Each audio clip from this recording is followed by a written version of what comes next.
আসসালামু আলাইকুম দেশবাসী।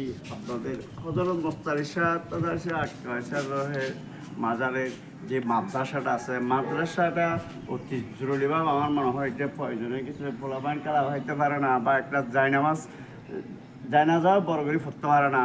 এই মাঠটা খুব প্রয়োজন হয়েছে। আমার মনে হয় এটা আপনাদের যাদের গাড়ি আছে তাদের যদি একটু দৃষ্টি আকর্ষণ করেন, তাহলে আমার মনে হয় এক গাড়ি যদি জনে ভালো দেয়, তাহলে আমার মনে হয় এটা সৌন্দর্যটা বাড়ি যাবে গা। আমার মনে হয় আপনারা যদি চেষ্টা করেন এলাকাবাসী, এই এলাকায় যারা একবার আছে তাদের এক গাড়ি যদি দেয়, তাহলে আমার মনে হয় সম্ভব। এখানে একটা যদি মানুষ মারা যায় জায়নামাজ পড়লে, তাহলে এটাকে সোয়াবের বাগি হয়ে যাবেন। ইনশাআল্লাহ আমরা চেষ্টা করব ভবিষ্যতে যেন 10 জনে মিলে যদি করি কাজ, তাহলে হবে এটা সঠিকভাবে আমার মনে হয় সম্ভব। এখানে পোলাভাইনও মাদ্রাসা খেলা খেলতে পারে না, এবং এই মাঠটার দরকার। বাংলাদেশে শুধু বারবার ক্রিকেটে ফেল করিয়েছে, বল খেলা ফেল করিয়েছে, তাহলে এইভাবে মানুষকে তুলে আনতে হবে।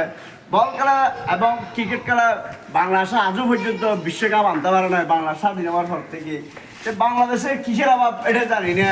শ্রীলঙ্কা যদি নিতে পারে বিশ্বকাপ, বাংলাদেশে কেন পারলো না ক্রিকেট খেলা খেলি, এটা আমার মাথায় আসে না। আমি বলতে চাই মাননীয় প্রধানমন্ত্রীকে, আপনি যেগুলো যাকে দায়িত্ব দিয়েছেন এই বিশ্বকাপের এই খাপ, আমার মনে হয় বঙ্গবন্ধুর আমলে হবো না। যেহেতু বাংলাদেশের মধ্যে এত দুর্নীতি ক্রিকেটে বা ফুটবলে, এটা আসলে দেখার বিষয় আছে। এই মাঠের অভাবে পোলাবান খেলতে পারে না, তাহলে এটা কথা হলো না। যদি মাঠটা যদি দেশের গ্রাম যদি তুলে আনেন, তাহলে এগুলো আমার মনে হয় সম্ভব। এলাকাবাসী, আমি আপনাকে বলবো, আপনি টাকা দিয়েন না, এক গাড়ি ভালো দেন, হ্যাঁ, তাহলে এটা পর তো এগুলো মাঠ হয়ে যাবে। মাঠটা ওর পরে বলা মানে খেলা শিখবে। এবং হযরত মুস্তাফিজ মাদ্রাসা কিন্তু মাঠটা খুব বড় আছে। ইনশাল্লাহ যদি সবাই উদ্যোক্তা নেন, এক গাড়ি করে যদি ভালো দেন, তাহলে আমার মনে হয় সম্ভব এই মাঠ সম্পূর্ণ করার জন্য।